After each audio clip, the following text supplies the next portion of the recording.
Japonlar, tsunami təhlükəsinə qarşı sahil boyunca 396 kilometr uzunluğunda beton və meşə səddi inşa ediblər.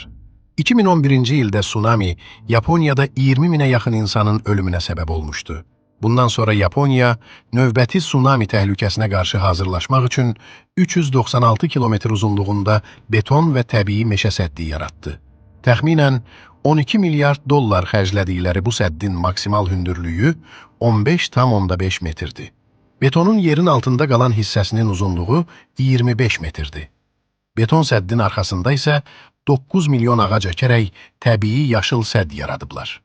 Əsas sual, Yapon səddi insanları növbəti tsunamidən qoruya biləcəkmi? Dalğalar gözləniləndən daha hündür olarsa, Yapon səddi mübarizəni uduzacaq. Amma səddin məqsədi fərqlidir.